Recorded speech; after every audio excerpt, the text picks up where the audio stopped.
This epic chronicle transports us across millennia, beginning 20,000 years ago with the Paleo-Indians crossing the Bering Land Bridge onto Turtle Island.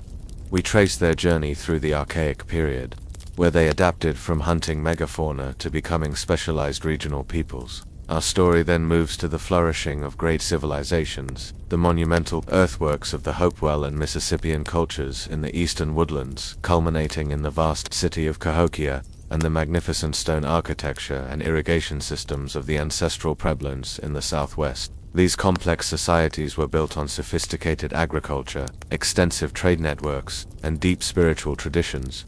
The second part of our saga focuses on the catastrophic moment of contact.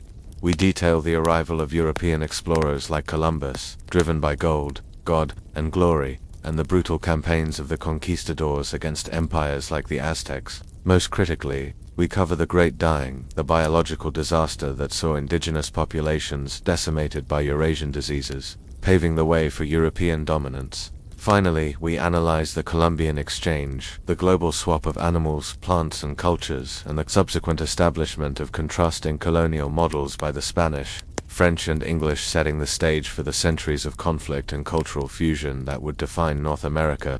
This is the history of a continent before it was a nation, a necessary prelude to understanding the foundations and fault lines of America.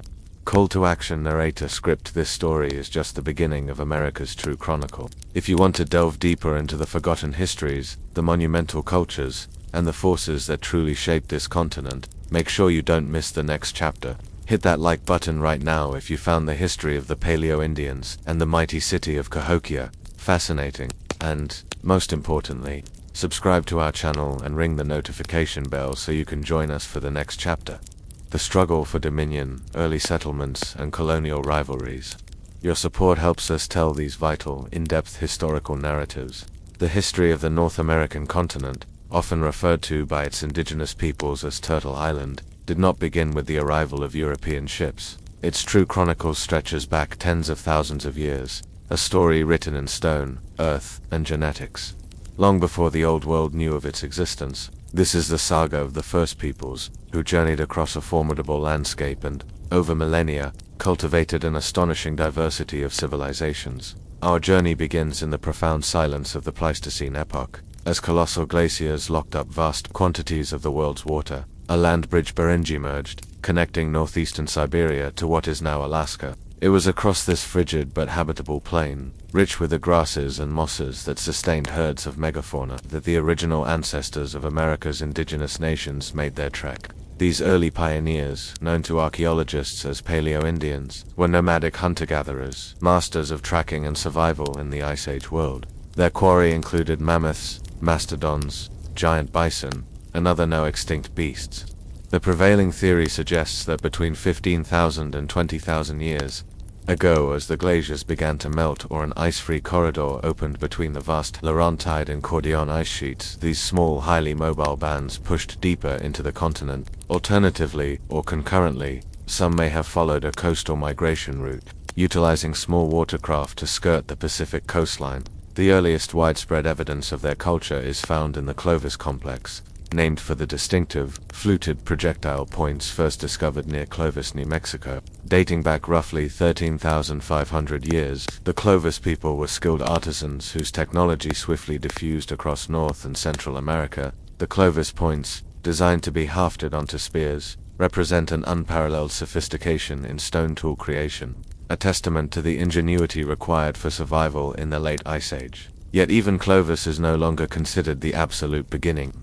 Sites like Monte Verde in Chile and Cactus Hill in Virginia suggest human presence predating the Clovis culture by thousands of years, pushing the timeline of the continent's initial inhabitation further back into the shadows of the deep past to adapting to the land. The Archaic transformation. As the Pleistocene waned, around 8000 BCE, the Ice Age giants disappeared, marking the start of the Archaic period. This extinction event, likely a combination of a rapidly warming climate and intense hunting, pressure forced the first peoples to undertake a radical transformation in their way of life. They transitioned from hunting megafauna to a broader, more diversified subsistence strategy, a move scholars call broad-spectrum foraging. The Archaic period was a time of intense regional specialization. Populations began to settle near reliable resources, whether coastal fisheries, river valleys, or dense forest groves. In the Northeast and Great Lakes, groups focused on seasonal migration, harvesting wild rice, fishing for anadromous species like salmon, and gathering nuts and berries. They developed sophisticated fishing technologies, including weirs and nets. The Southwest saw the initial stirrings of agriculture, with the slow adoption of domesticated maize, beans, and squash spreading northward from Mesoamerica. This shift laid the groundwork for future sedentary civilizations. In the Great Plains, the demise of the mammoths led to a focus on the smaller migratory bison, hunted using new techniques like buffalo jumps and coordinated drives. This period also witnessed significant technological and social advancements. The invention of the Otlatoll spearthrower dramatically increased the range and power of hunting weapons. People began grinding stone into durable axes and tools, and early forms of pottery appeared, signaling the ability to store surplus food and water. This diversification was not a step backward, it was the ultimate demonstration of human resilience, where communities learned to live with the land, rather than simply off it, laying the cultural foundations for the great civilizations that would follow. 3. The builders of mounds, the Eastern Woodlands civilizations. The transition to settled, complex societies reached its zenith in the Eastern Woodlands during the successive Woodland and Mississippian periods c. 1 BCE, 1600 C. The domestication of the Three Sisters, maize, beans, and squash, provided a nutritional and sustainable agricultural base that fueled explosive population growth and the development of sophisticated political and ceremonial centers. A. Hopewell and Adena, the early mound builders.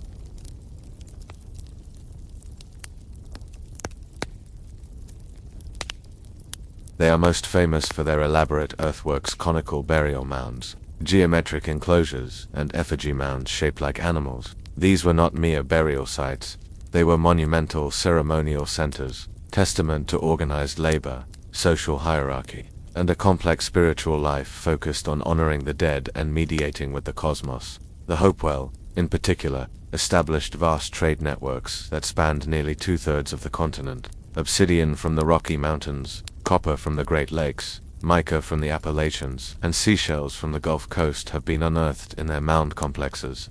This trade was not purely commercial. It was driven by the desire for exotic materials for ritualistic objects, reinforcing the power and prestige of their leaders, demonstrating a continental interconnectedness centuries before European voyages. B. Cahokia, the Mississippian metropolis. The apex of this mound-building tradition was the Mississippian culture c. 800 to 1600 CE, a civilization centered on intensive maize agriculture and characterized by stratified chiefs. Their greatest achievement was the urban center of Cahokia, located near modern-day St. Louis, Missouri.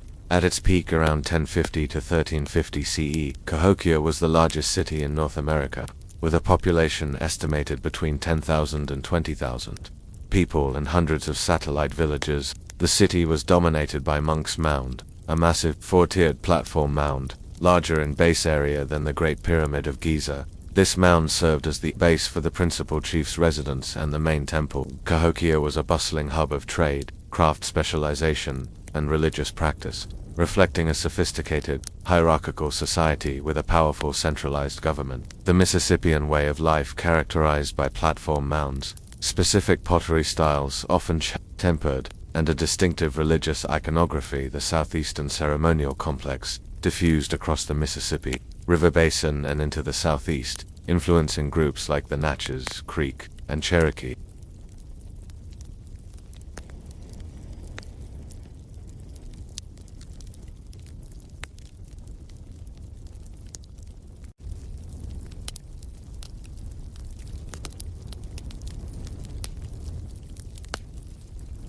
The desert architects, the ancestral Puebloans of the Southwest. While great cities rose and fell in the eastern forests, a different form of civilization took root in the arid landscape of the Southwest, among the peoples known as the Ancestral Puebloans, formerly referred to as the Anasazi. Their story is one of masterful adaptation to an environment defined by limited water. Beginning around 700 CE, these communities moved beyond simple foraging and small-scale agriculture to build magnificent stone and adobe structures. Key to their success were advanced irrigation techniques and the ability to practice dry farming. coaxing life from the desert by focusing on drought-resistant strains of maize, beans, and squash. The most profound expression of their culture is found in two distinct periods and locations. Chaco Canyon, New Mexico from 850 to 1250 CE. Chaco Canyon became the spiritual and administrative center of a massive network. The Ancestral Puebloans constructed monumental multi-story structures called great houses, such as Pueblo Bonito, which contained hundreds of rooms and several subterranean ceremonial chambers called kivas. The canyon was connected to dozens of outlying communities by an extensive network of straight, engineered roads, an engineering marvel whose exact purpose, trade, pilgrimage, communication is still debated. Chacan culture represented a highly organized regional system, likely unified by ceremonial cycles and exchange.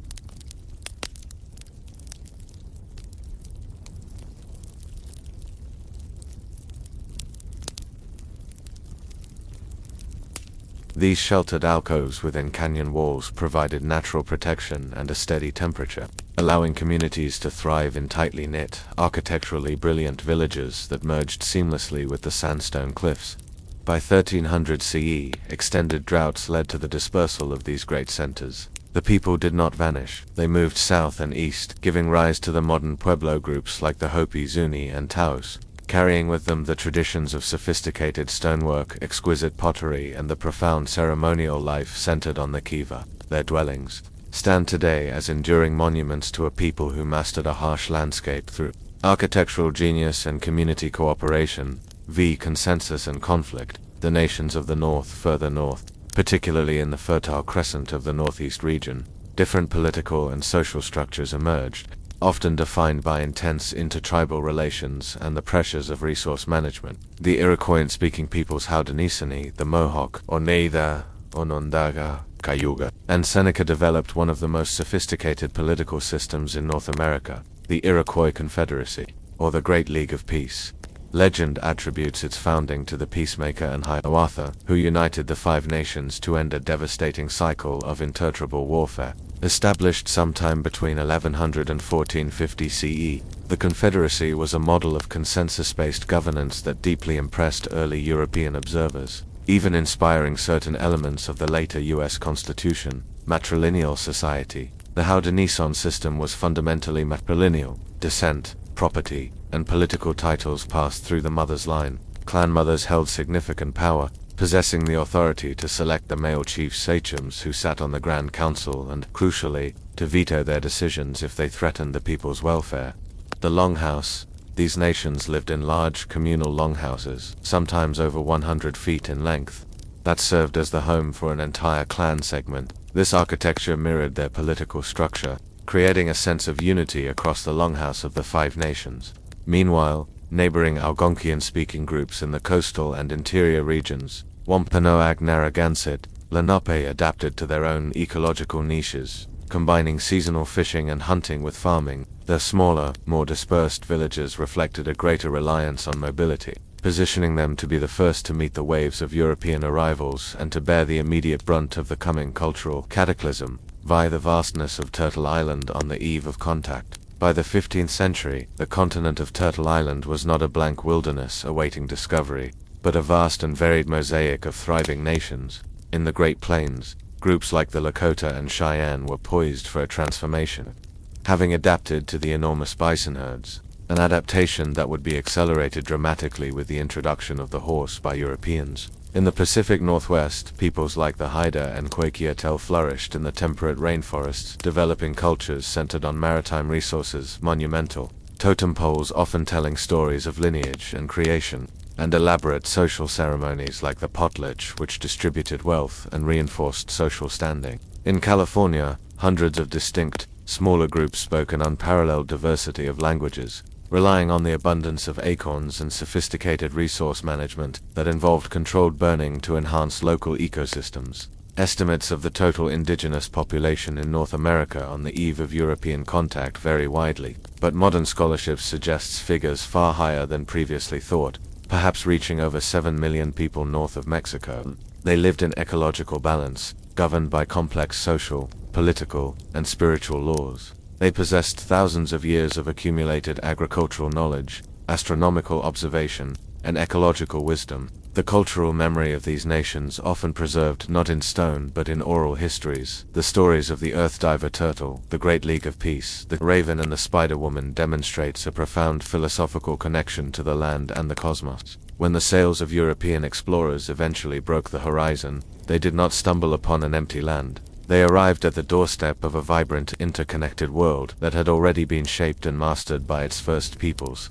The ensuing collision would irrevocably alter the course of both civilizations, but the ancient roots of Turtle Island's First Nations, the Paleo-Indian journey, the ingenuity of the Archaic, the mounds of the Mississippians, and the cliffs of the Ancestral Puebloans remain the bedrock of the continent's true history. Would you like me to continue the historical narrative by developing the next section? A World Collides, Exploration, Conquest, and the Columbian Exchange.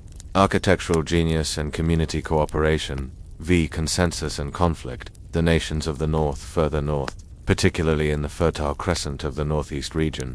Different political and social structures emerged, often defined by intense intertribal relations and the pressures of resource management. The Iroquoian-speaking peoples Haudenosaunee, the Mohawk, Oneida, Onondaga, Cayuga, and Seneca developed one of the most sophisticated political systems in North America, the Iroquois Confederacy, or the Great League of Peace. Legend attributes its founding to the peacemaker and Hiawatha, who united the five nations to end a devastating cycle of intertribal warfare. Established sometime between 1100 and 1450 CE, the Confederacy was a model of consensus-based governance that deeply impressed early European observers, even inspiring certain elements of the later U.S. Constitution. Matrilineal society. The Haudenosaunee system was fundamentally matrilineal. Descent, property, and political titles passed through the mother's line. Clan mothers held significant power, possessing the authority to select the male chief sachems who sat on the Grand Council and, crucially, to veto their decisions if they threatened the people's welfare. The Longhouse. These nations lived in large communal longhouses, sometimes over 100 feet in length, that served as the home for an entire clan segment. This architecture mirrored their political structure, creating a sense of unity across the Longhouse of the Five Nations. Meanwhile, neighboring Algonquian-speaking groups in the coastal and interior regions, Wampanoag Narragansett, Lenape adapted to their own ecological niches, combining seasonal fishing and hunting with farming. Their smaller, more dispersed villages reflected a greater reliance on mobility, positioning them to be the first to meet the waves of European arrivals and to bear the immediate brunt of the coming cultural cataclysm, via the vastness of Turtle Island on the eve of contact. By the 15th century, the continent of Turtle Island was not a blank wilderness awaiting discovery, but a vast and varied mosaic of thriving nations. In the Great Plains, groups like the Lakota and Cheyenne were poised for a transformation, having adapted to the enormous bison herds, an adaptation that would be accelerated dramatically with the introduction of the horse by Europeans. In the Pacific Northwest, peoples like the Haida and Cahokia flourished in the temperate rainforests, developing cultures centered on maritime resources, monumental totem poles often telling stories of lineage and creation, and elaborate social ceremonies like the potlatch, which distributed wealth and reinforced social standing. In California, hundreds of distinct, smaller groups spoke an unparalleled diversity of languages, relying on the abundance of acorns and sophisticated resource management that involved controlled burning to enhance local ecosystems. Estimates of the total indigenous population in North America on the eve of European contact vary widely, but modern scholarship suggests figures far higher than previously thought, perhaps reaching over 7 million people north of Mexico. They lived in ecological balance, governed by complex social, political, and spiritual laws. They possessed thousands of years of accumulated agricultural knowledge, astronomical observation, and ecological wisdom. The cultural memory of these nations often preserved not in stone but in oral histories. The stories of the earth diver turtle, the Great League of Peace, the raven and the spider woman demonstrates a profound philosophical connection to the land and the cosmos. When the sails of European explorers eventually broke the horizon, they did not stumble upon an empty land. They arrived at the doorstep of a vibrant, interconnected world that had already been shaped and mastered by its first peoples. The ensuing collision would irrevocably alter the course of both civilizations, but the ancient roots of Turtle Island's First Nations, the Paleo-Indian journey, the ingenuity of the Archaic, the mounds of the Mississippians, and the cliffs of the Ancestral Puebloans remain the bedrock of the continent's true history. Would you like me to continue the historical narrative by developing the next section, A World Collides, Exploration, Conquest, and the Columbian Exchange? The arrival of Europeans on the shores of the Americas marked the end of the continent's long isolation and the beginning of a profound global transformation. By the late 15th century, Europe was emerging from the medieval era, fueled by new technologies, expanding trade networks, and an insatiable desire for wealth, land, and spiritual dominion. The voyages of exploration were not driven by accidental discovery but by deliberate, state-sponsored ambition.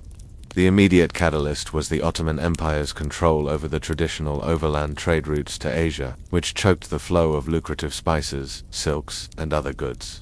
European powers Portugal, and soon Spain sought a direct maritime route to the east. This search was supported by advancements in navigation, the compass, the astrolabe, shipbuilding, the caravel, and cartography, empowering mariners to venture beyond the sight of land. In 1492, Genoese explorer Christopher Columbus, sailing under the flag of the Spanish monarchs Ferdinand and Isabella, miscalculated the circumference of the Earth and instead landed in the Bahamas. He believed he had reached the East Indies, mistakenly labeling the inhabitants Indians. This fundamental error initiated a cataclysmic chapter in world history. Columbus's initial interactions, characterized by a mix of curiosity, immediate attempts at forced labor, and the seizure of territory, established a brutal pattern that subsequent European arrivals would follow. Columbus's discovery was less about finding a new land and more about imposing a new order. Driven by the motives summarized as gold, God, and glory, the Spanish crown quickly established an extractive empire. The lust for gold, the fabled wealth of the Indies, the fervent desire to spread Christianity, God, and the individual ambition for fame and titles glory combined to justify unprecedented acts of conquest and subjugation. The first major casualties were the Taino people of the Caribbean, who were decimated by enslavement, murder, and, most potently, disease within a few decades. 2. The spear and the cross, the age of the Conquistadors. Following Columbus, the early 16th century belonged to the Conquistadors, audacious, often brutal Spanish soldiers and adventurers who ventured onto the American mainland in search of empires and riches. The most dramatic conquests were those led by Hernan Cortes in Mexico and Francisco Pizarro in Peru. In 1519, Cortes landed on the Gulf Coast and marched inland toward the capital of the powerful Aztec Mexic Almpia, Tenochtitlan. The Aztec Empire, a highly centralized and technologically advanced state, ruled millions of people from its magnificent island city. Cortes' victory over the Aztecs, achieved in 1521, was not a simple military triumph. It was a complex interaction of factors. Indigenous alliances. Cortes skillfully exploited long-standing resentment among subjugated groups like the Tlaxcalans, who provided thousands of vital indigenous allies and intelligence. Technological advantage. Spanish steel, gunpowder, and horses initially terrified and overmatched the Aztec forces. The power of myth. The Mexica may have initially viewed Cortes as the returning god Quetzalcoatl, leading to a fatal hesitation. Crucially, the deciding factor was disease. A smallpox epidemic, likely introduced by a Spanish African slave, swept through Tenochtitlan before the final siege. It killed a substantial portion of the population, including the Emperor Cuitlahuac, paralyzing the Aztec war effort and leadership. Similarly, Pizarro's conquest of the Inca Empire in the Andes starting in 1532 was accomplished with a minuscule force, capitalizing on a devastating smallpox epidemic and a recent, brutal civil war that had weakened the Inca leadership. These conquests secured Spain control over vast territories, enormous silver and gold mines, and millions of forced laborers, creating the foundation of its global empire. 3. The Great Dying, the catastrophe of disease. The most devastating and immediate consequence of the world colliding was the biological catastrophe known as the Great Dying. Native populations in the Americas possessed no acquired immunity to the common infectious diseases of Eurasia: smallpox, measles, influenza, typhus, and bubonic plague. The impact was immediate, widespread, and apocalyptic. Unlike warfare, which killed in localized areas, disease traveled faster than the explorers, often arriving in regions years or decades before the Europeans themselves. In some areas, mortality rates reached 90 to 95% within the first century of contact. The scale of this demographic collapse is staggering. The population of the Caribbean was virtually annihilated. The densely populated empires of Mesoamerica and the Andes saw their numbers plummet from tens of millions to a few million. In North America, epidemics swept through the Mississippian centers, contributing to their abandonment, and decimated coastal populations in New England and the Northeast, fundamentally altering the political landscape and power balance. The social and cultural effects were as catastrophic as the physical losses. Entire lineages were wiped out. Knowledge of agriculture, ceremony, and governance vanished, and political structures collapsed. The Great Dying was not merely a tragic event. It was the essential precondition for European dominance. The vast, fertile lands of the Americas, lands that had been actively managed and maintained by indigenous populations for millennia, were rapidly emptied of their stewards, creating the misconception among Europeans that they were arriving in a wilderness ripe for colonization, or the Columbian Exchange, a biological and cultural remix. The contact between the two hemispheres initiated the Columbian Exchange, a massive two-way transfer of plants, animals, culture, human populations, including slaves, technology, diseases, and ideas. This exchange radically reshaped the diets, economies, and landscapes of the entire globe.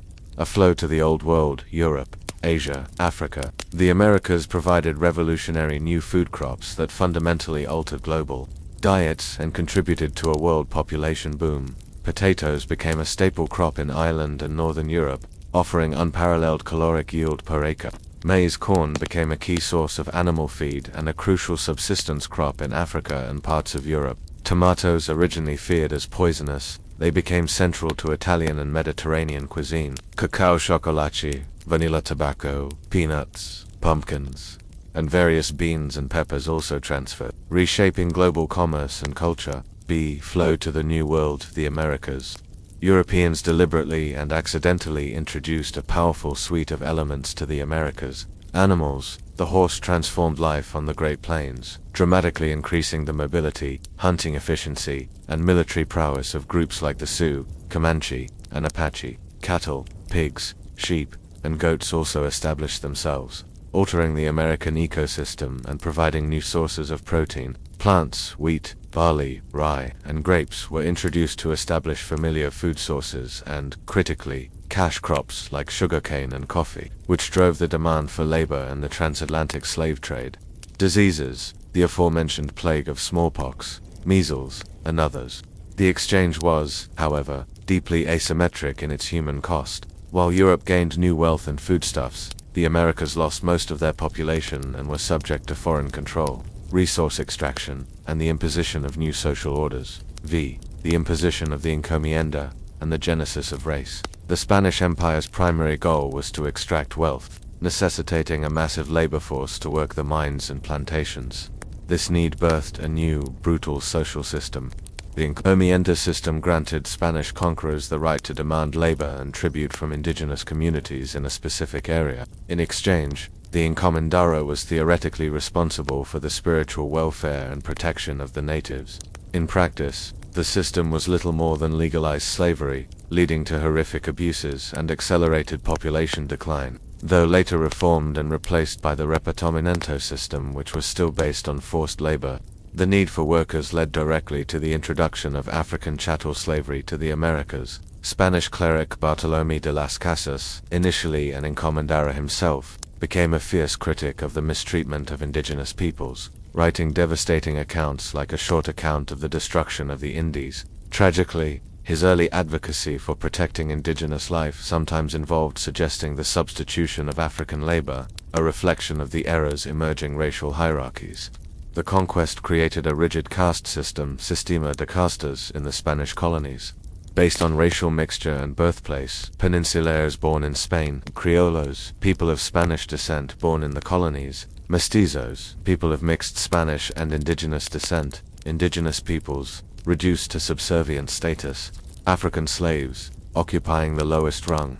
This system codified the concept of race as a defining, permanent marker of social status and power, a legacy that would deeply influence North American society for centuries to come. Via the northern rivalry, French, Dutch, and English claims. While Spain dominated the southern and western territories, other European powers began to eye North America in the 17th century. They came not primarily for conquest and gold, but for different economic drivers, fur and land. The French in New France.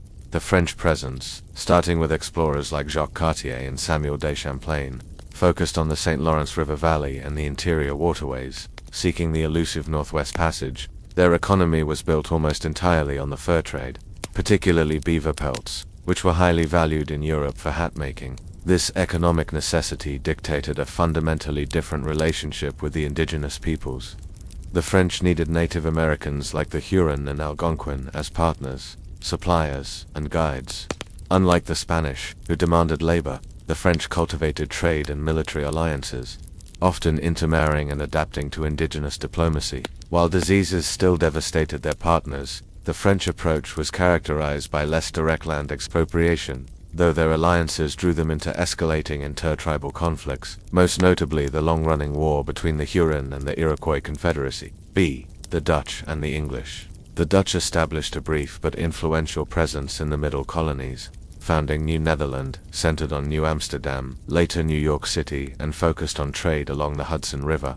Their system, though commercial, was initially tolerant and cosmopolitan, but their demand for land quickly led to conflict with local groups like the Lenape. The English, arriving later and initially establishing settlements like Jamestown 1607 and Plymouth 1620, had a different objective: permanent settlement and agriculture. They came not just as soldiers and priests, but as families seeking to escape poverty, religious persecution, or simply to own land. Their goal was to displace, not merely to extract or trade. This difference set the stage for relentless, escalating conflict over land.